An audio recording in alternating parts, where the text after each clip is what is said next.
Hello, everyone. It's Dr. Jensen from Dean's Chat. If you're on the fence as to whether you want to join the American Podiatric Medical Association, jump on in. It's a new FPMA. Whether it's advocacy concerns, scope of practice, billing and coding, consider membership at the FPMA as your professional insurance. Hello, everyone. Welcome to SAM After Dark. We're having a great party with students and residents and leaders in our profession. And I'm joined by the owner of this beautiful facility. Well, welcome, Dante. Dante Dahlia. This is my lounge. And as you can see, everyone's having a great time. This is the spot to be. This is the place to be. We've got glow things. We got feathers. Here, go. Coffee. He's drinking coffee. It's not Irish. But the good news is we are here in the place to be. All these professionals mingling, schmoozing, getting to know each other. Me personally, it's a joy to have this energy, this positive, amazing, thoughtful energy at the Dahlia Lounge. Now, I know what you're thinking. Dante, what can't I do in your lounge? Go ahead, you can ask that question. Dante, what can't we do in this lounge? Not get arrested this time. Oh. I cannot bail you out again. Oh, all right. One time was enough. AAA only gives you $500, folks. But the great thing is he had a good time. Just like everyone tonight, we're having a good time. We're getting a little relaxed. We're getting a little loose. So stop by the lounge, stop in, say hi to me, Dante. But most importantly, I want a round of applause for this guy. Huh? Well, hey, I'll clap for him anytime. You know it? And we're tuning out. And don't forget, Sam, it's the greatest. After dark. Where else is there to be? We are in the top line. Penthouse. Look at the views. Hear the sounds. It's amazing. So have a good time. And if you have any problems, you ask for Dante. So Dante, are we invited back next year? My friend, you're welcome anytime. Right. You can come back in 6 months. I don't care. You know what I'm saying? Don't wait a whole year. Remember, you have my personal number. We'll do lunch. And I got to tell you, you got to tell her I'm married. She's looking at me, giving those eyes. I got to go take care of some stuff. All right, so, you do that. Hey, Dante Dahlia signing off for Sam After Dark. Hello, everyone, and welcome to Dean's Chat After Dark here at the SAM After Dark event. And I'm joined by two of our third-year Barry students. We have Cassandra and Anjali. Thank you so much for joining us. Thank you for having us and inspiring us. I'm Curious. Yeah, we want to ask you. Yeah. I'm sorry, I didn't know which name that's. It'll be easier to hold it. And I'm Cassandra from Barry as well, third-year medical student. My name's Anjali, and I'm a third-year Barry medical student as well. So you can keep it, because I've got, All right, so, first time at SAM, second time, what's the pulse been like for you guys? So this is my second time at SAM. I came last year as well.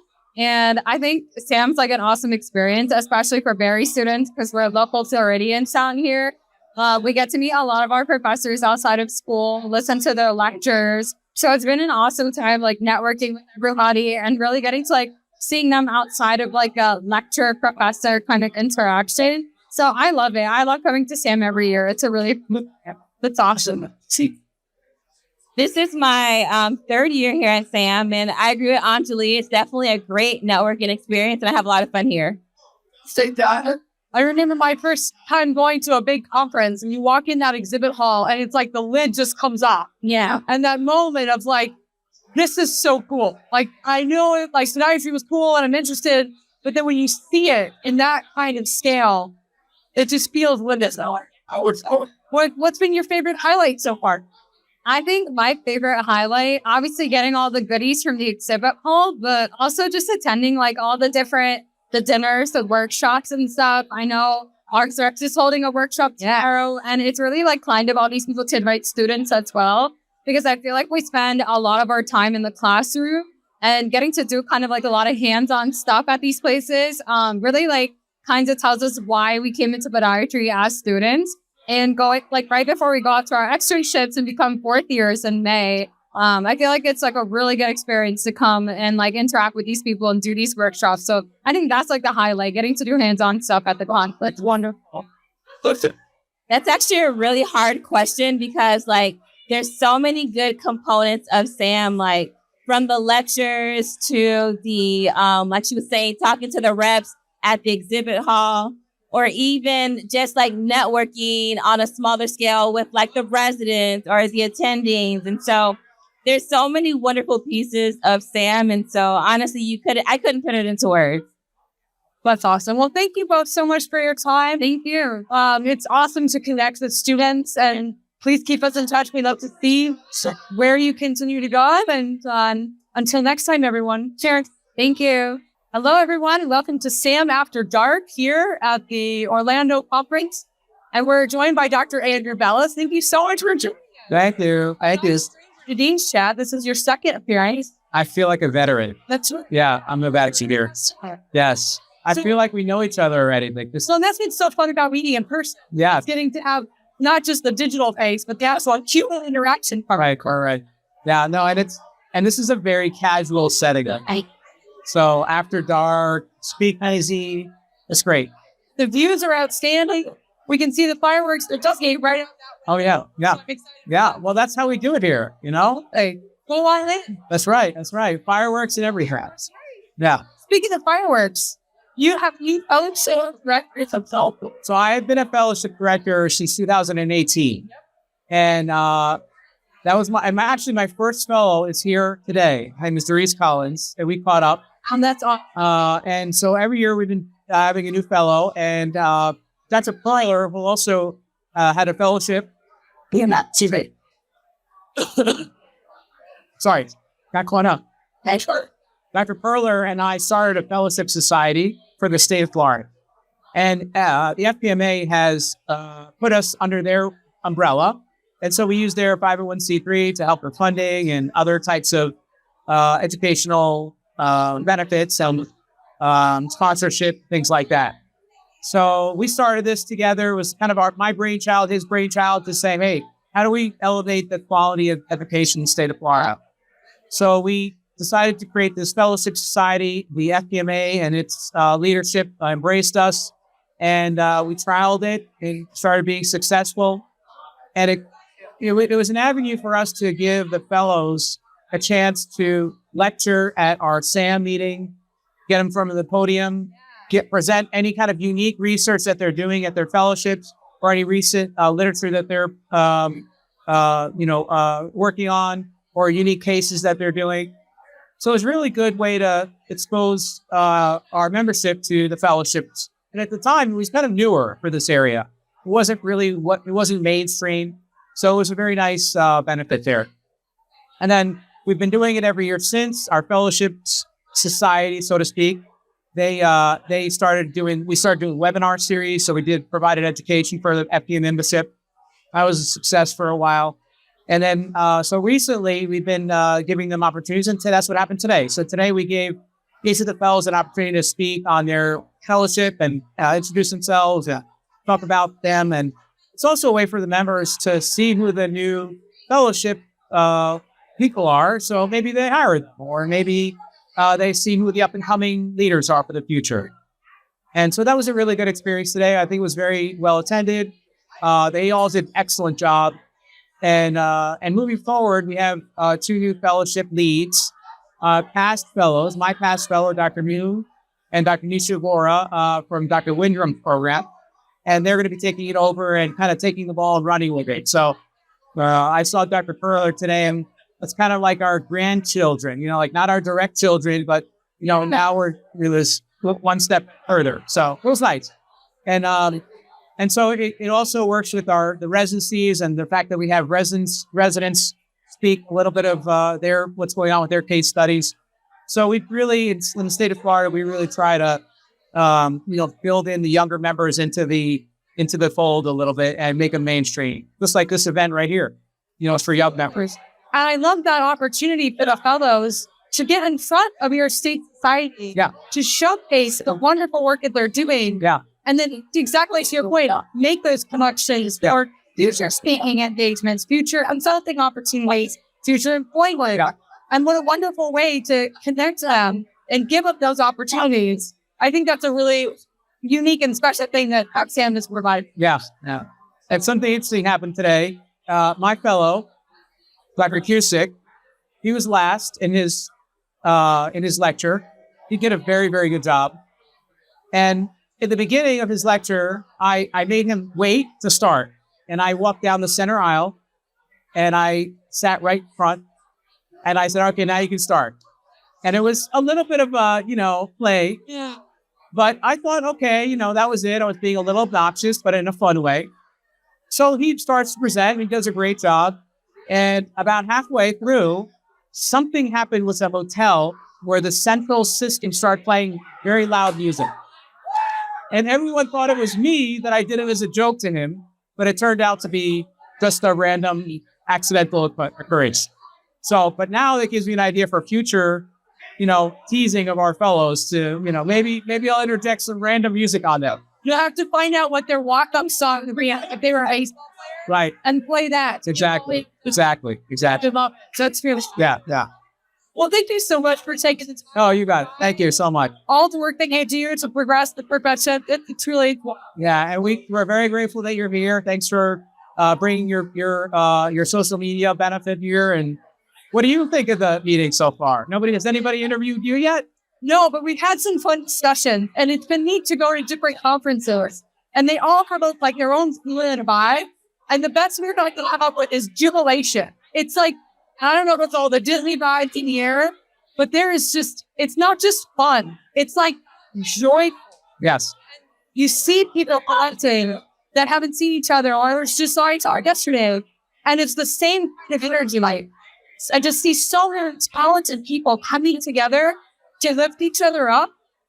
Oh, good. And every facet of the profession, having the office staff, having a track that supports and is to them. There are student activities that are here. There are resident activities. There's fellows, young practitioners here. And then all the practicing positions. There's really something for everyone. Yes. And so, again, I think it's a fabulous meeting. Yeah. And we have quite a few people that come from out of town as well. And I think they enjoy it as well. And I think we do provide a really good quality program here. I'm a little biased because I'm on the convention committee, and I help design some of the lectures. But that aside, I think it's a great product that we have here. So thank you for showcasing that. Absolutely. Yes. Well, it's nice to end, everyone. Hello, everyone. We're at Sam After Dark. I'm here with my good friend, Gene Pascarella, Executive Director of the Podiatry Foundation. How you doing, Gene? Jeff, I'm doing great. So good to be here. It is good to be here. What an event, huh? Great event. Lots of people, lots of students. Yep. Lots of activities. A lot of familiar faces. Everybody had a chance to take a break and change clothes. Yes. That is fabulous. So Gene, the Podiatry Foundation has taken a huge lead in helping raise money and the effort for student recruitment. And a lot of that credit goes to you. I know we worked as a team, but I wanted to thank you for that. That's unbelievable. Jeff, you're welcome. But really, I get tons of credit to the Foundation for Podiatric Education, all the work that you've done with Feet on the Street. You have really set the platform for us to help take us all to the next level. It's fabulous because really the answer is for everybody in the profession to work together. And that's not easy to do because it's a small profession. There's a lot of different groups and a lot of different priorities. And to bring everybody together, I commend you for really taking the lead on. Yeah. I think there's one group that's missing that we need to bring into the fold. Which group is that? The students. Well, we're working on this. We'll work on this. Absolutely. We have a lot of students. We've interviewed a bunch today. Yes, it's good. A lot of leaders in the student realm from Barry University are here. And you got to hand it to them. I mean, they're the future of this profession. Yep. And they're passionate about it. Very passionate. So one day we turn it over to them. So right now they need to be working alongside us to address the student recruitment issue. Hand it forward. Hand it forward. Thanks for joining me. Thank you, Jeff. All right. Thank you for everything you did. Oh, likewise to me. Okay, bye-bye. Hey, everyone. We're at Sam After Dark, and we are having a blast up in the Dahlia Lounge. I'm here with the soon-to-be president of APMSA on a nationwide level, Justin Martinez. Welcome to Dean's Chat. Thank you. It's an honor to be here.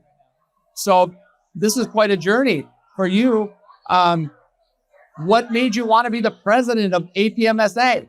And there are so many reasons, but APMSA really had a really big piece of my life because in terms of being an advocate, I think being an advocate, especially for the diet, I believe that is essential to obviously our profession, not just at the student level, but continuing to our future. And I believe it does start with APMSA. And so being able to be, hold a leadership role with it and be able to, obviously with the team, lead ourselves with FPMA, other students as well, into influencing students, making sure that, they're aware of what the IT can do and how to continue research for many students. Oh my gosh, that's fabulous. Well, thank you for all you do representing the students collectively around the country.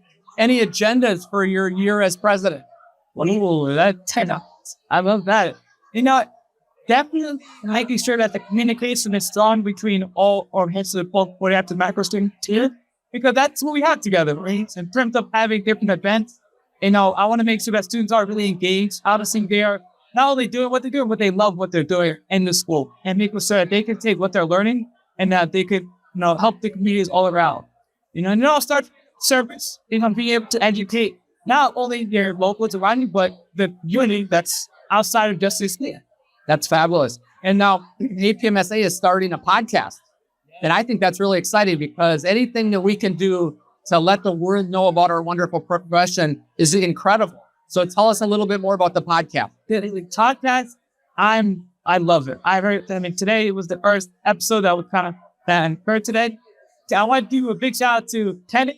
Kenny was the FPMA. He is awesome. We obviously started the podcast, gave the idea, and he just continued to push forward with it. Obviously getting communication with you guys and as well as, other faculty that could help out. Sure. And he is just big fan of it. And I love the podcast idea. I believe it allows students to be more aware. I think that's the culture of kind of what podcasting is going. Allows students to be more informed of what's kind of in the know of the dietary, but also what's happening outside of the dietary as well. I agree. It's interesting because with podcasting, the students or any listeners can go to the podcast and at their leisure. It's not like there's regularly scheduled programming and you got to fit it into your life. So I think it's really brilliant on your part to do that. Of course. I'm loving it. It's a big team effort. It's a lot of communication, a lot of steps that need to happen. But, again, if you really do try to work together to make sure that it's a smooth running trade. So Kenny, like I said, is doing awesome with that. And I'm looking forward to seeing more episodes. Oh, me too. Yeah, Kenny's a rock star. I'm really super proud of him too. All right, Justin. Hey, good luck to you this year. Anything you need, please reach out. Thank you so much. I appreciate it. Hello, everyone. Sam, After Hours. Here we are at the Dahlia Lounge at Sam. It's a special night. As Dean Chad host, it's just a pleasure for me to welcome back the Podfather from Meet the Masters. The Podfather, from 2010 to 2017, had over 400 episodes. Catch them on Apple Podcasts. You can find them there. I love it. So what we're going to do is we're going to do a little Brett Robotsky takeover. So the floor is yours. It's exciting. Jeff, you've been doing this, sharing these incredible insights with the profession. What have you learned succinctly as the one clear point of success? Ooh, I like that. The clear point, there is no direct line to success. It's just... You don't think there's a line? No, it's all over the place. Would you say that self-confidence would be a precursor to success? Absolutely. If you have no self-confidence, are you successful? You're not going to be. There you go. So there's a precursor. No. Come on, build upon it. Let's build the ideal, perfect mantra of what the best practitioners will be going forward. I love it. So confidence and competence go hand in hand.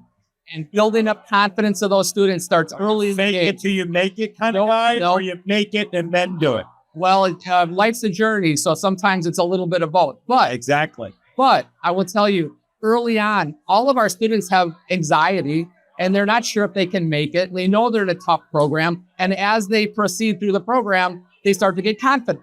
And then they start to work with practitioners that are really huge participants in their education. Right. But the secret to learning, we all start off with unconscious incompetence. Always. We don't know what we don't know. Absolutely. Then we become consciously competent. We now know we don't know it. Absolutely. Then we have conscious competence. We know it. Right, which is like the hierarchy of the Maslow self-actualization. Right, we go from red to the pretty colors as we move up the ladder of success. Right. So, in the answer to your question, a lot of hard work, a little bit of luck. The elevator to the top is out of order. Oh, well, you're going to have to grind a little harder and find a different pathway. And that's okay. A lot of people do. Right. Joanna always says the most interesting people in our profession did not take a linear path. And that is so true, Brett. You see it time and time again. Some of the most interesting people are in federal penitentiaries. So we got to be somewhat careful about that. We don't want interesting. We want ethical people who know how to lean over the line and capitalize, never cross it. You got to be willing to lean a little. Absolutely. And you got to look at the success. It's a little bit of risk and reward. But going to podiatric education today. Yes. I mean, what is the failure rate of once you get into podiatry school and not getting out? It's a single digits, right? I think if you look at it over the last 5 to 10 years, it's approaching 15%. 15. Yeah. So you have a 1 in 8 chance of not making it at the end of the day. Yeah, but it depends on what school you go to. Yes. I mean, if you happen to go where who in a brain would go where it's 12 below zero? I mean, let's be reasonable. Erie, Pennsylvania, Chicago, New York. There's 2 schools that choose where the weather's good. And I'm a Philly graduate, so I'll tell you, if Barry was open, I would have gone there. Well, remember, we have a Texas school now. Texas school, yeah. Another South school. So you got 3 schools to choose from where the weather's good. Well, that's true. And if that's your top priority, you're absolutely right. We don't live in a frozen tundra. You want the best education possible. We have a group of people that try to make sure it's a level playing field. Absolutely. That everyone gets the same education. But do they really? I mean, you can get the experience at a place where teachers have been there for 30 years, they'll be hosting, versus people who are being managed by somebody who knows what success is. How many of the districts have never been in real private practice so successful at? This man now is a success at every key time. Whether he has to wrap your leg tight to get the swelling out of it so your lung can heal. A lot of people don't look that up. Well, you are a good host. I love this. And you want to be able to drive and build upon it. Absolutely. And, you're going there. You guys, you talk to your students. Of course. Thank you. You're the best. That was Tiffany. She feeds me. All right. So, you get one last question. One last question. Yep. What has been your largest regret that you were unable to accomplish since you've been dean in Arizona? Oh, we have not been able to establish the NIH pipeline or Department of Defense pipeline that I had done previously in my career. Right. That's it. That's number one. So you're getting the students to work for undercover, as investigators for the government. Yeah. Oh, well, then. What the why? Ladies and gentlemen, thank you so much for being with Chat with the Dean. We're going to change this to Cocktails with the Dean here at Sam After Dark in Florida, in Orlando, which I'll tell you, it's pretty cold this weekend here, so we're all inside. Cheers. Hello, everyone, and welcome back to Dean's Chat on location here at the Sam Corcoran for Orlando, Florida, at the Sam After Dark event. And I am joined by Ailey and Natalie Cornelison. Welcome to Dean's Chat. Thank you. We're happy to be here. Yeah. So I am so excited to chat with both of you, sisters, that are in different phases of training. Natalie, you're a first-year resident. Yes, correct. Ailey, you're a third-year student. Soon to be 4th year. Yes. I'm going to put you higher. Yeah. All right. So let's start with clerkships. You get to stay student tutoring. Tell us maybe what advice would you give someone? Yeah, so, I think the most important piece of advice I can give for students rotating or just in general when they're in the process of selecting clerkships is just be open-minded. You never know what opportunities will become available to you. And I think just the opportunities to be able to work with so many great podiatric physicians and surgeons and just be able to expand your mentor network. Growing up in California, and I went to pediatric medical school at Western. So, I told myself, let's try and venture out. I want to be able to, meet and, learn from new people. And, I became open-minded from that. And, to be honest, it led me to, doing my residency in Gainesville, Florida, which I didn't think I would end up in Gainesville, Florida of all places. But, I think just you go into each rotation with an open mind and, you don't, I try to, not have people tell you this is what this rotation's about or this, you go with a fresh set mind, you focus on you and that's all you do. And you just, you just be yourself. And I think that's the most important thing you can do. So just being open-minded, being yourself, and you're going to do amazing regardless. And I love that because everyone's journey looks different. And everyone's interests are different. And different programs have different things to offer. And so while one student may be like, this is my favorite, another student may go and be like, yeah, I like that, but this was my favorite. And so I really appreciate your open-mindedness. Go with the intent of like, I'm here to learn. I'm excited to be around these amazing people. Right. And maybe I would live in a place that I never thought I would live. So I think that's excellent. Yeah. And you know what? Like, I think the most important thing is just being open to new experiences and, I think the part about being a resident is just being uncomfortable with being comfortable. And that's been a really, challenging thing to learn as a first year resident, especially only being, 6 months in. And, I think that's like a great way to kind of like step into that transition of being a 4th year student to a resident. It's like, you kind of get a taste of that when you're on clerkship. So I think this is a great opportunity to do that. Also to explore new places you've never been to before. So like, I've never been to Indiana. I've never been to Michigan before. And, I'm grateful I got to meet so many attendings and residents and, that's helped build my, my professional network. And, those are going to be people I will always connect with. And, I think I'm very, very grateful for that. I love that. And anyway, speaking of getting comfortable being, going from being a 3rd year student, ready to go into your extras. Yes.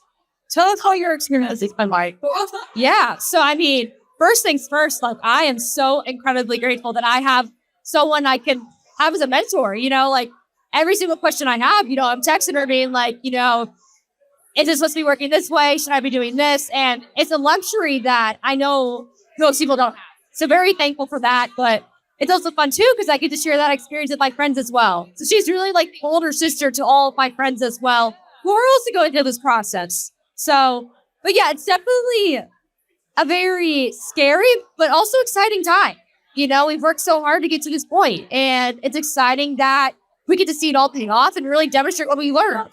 Yeah. I just want to add one thing. Like, when you meet residents and attendees across the country, I mean, ultimately you will end up at one residency program, but the residents that you work with, the attendees work with, they're going to give you so much support and advice, and all they want you to do is succeed. And, I think the most important thing is realizing like they're not having any strings attached. They want, it's a small profession. We all know each other very well. We're here to support one another. And I think, that's the thing that I tell, like 1st, 2nd, 3rd, 4th year students, like, yes, I am part of a residency program, but I also want to be, a source of support and, to be able to give that advice because, literally hasn't been that long since I was a student. Anything I could do to help provide support, kind of give like my, my insight to like my experience of applying to clerkships, being on clerkships and going from, 4th year student to resident, like, I want to be able to be that source for people. So I think that's always important to keep in mind. Like we're all here to support one another. We all want to see everyone succeed. I think just keeping that in mind is really important. Oh, I love that. And that brings to mind the idea too, feedback is a gift. And so in this idea of open-mindedness and supporting each other, when you receive feedback, sometimes as a student or as a resident, it can feel very critical, but it has meant with the intent of we care because we want you to be better. And we're observing something non-judgmental. Maybe some people have some little judgment in there, but trying to like let that part roll off. And with that idea, we all want us to be better. And honestly, too, a lot of it is that they give you that feedback because they see potential in you for growth. Yeah. So you may see it as a form of criticism, but in reality, it's a huge compliment that they see that you have the potential to learn and grow and that you get to see so much and that they just want to help you take that next step to unlock your full potential. Oh, I love that. Absolutely. Well, this is really awesome. And again, I congratulate both of you. What an amazing opportunity both with your sister. And thank you so much for sharing your experience. Yeah, thank you for having us. Thank you. I'm Lloyd. Hello, welcome back to Dean's Chat on vacation here at the Orlando SAM conference for the SAM After Dark. And I am accompanied by one of my prior students, Nisha Wara. who was recently elected as the secretary of the Florida Podiatric Medical Association. Yep. Welcome to Dean. Thank you so much. Thank you. It's been an honor, watching you guys doing what you do and now being on the program. Appreciate you guys. It has been so fun to see your name pop up a couple of times. Yeah. Oh my gosh. About some of the work that you've been doing at the fellowship programs here in Florida. That is correct. So Dr. Bellis and Dr. Perler created a society for the Florida Podiatric Fellowships. They kind of stepped back a little bit. They've been busy with their thing, and myself and Dr. Zob Moon have taken over as the Florida Foot and Ankle Fellowship Society co-chairs. And we try to keep all the fellows engaged and connected and have them present at the SAM conference, at the summer conference and things like that to make sure they have some support and some advocacy within the state and things like that. And I love that because it's so important to provide opportunities for the fellows to get in front of people. Absolutely. Their research, to have their name out there for employment and consulting opportunities and advocacy efforts. Yep. So I really appreciate that the FPMA has been a real partner in that effort. And I think that's the reason thing that we're seeing from Sam. Absolutely. We get to see more frequently in other offices as well. What Absolutely. you're most excited about? So much. I'm only 2.5 years into practice. I know you know a lot of our classmates. I'm newly on board for the Florida Podiatric Medical Association. I'm looking to be a great mentor for the young physicians coming out and hopefully connect with a lot of people in advocacy and politics. So hopefully we can connect. I love that. It sounds like we're... Yeah. So looks like it. next time, everyone. Nisha, we'll have to get you on a full... You got it. Just for your experience. Absolutely. Cheers, everyone. Did you know APMA provides help with public health initiatives such as fall prevention, opioid abuse prevention, and addressing health disparities? Did you know the APMA provides over $400,000 in scholarships annually to students pursuing podiatric medicine, helping the next generation of foot and ankle specialists? If you're serious about this profession, if you want to grow, to lead, to make a lasting impact, join APMA today.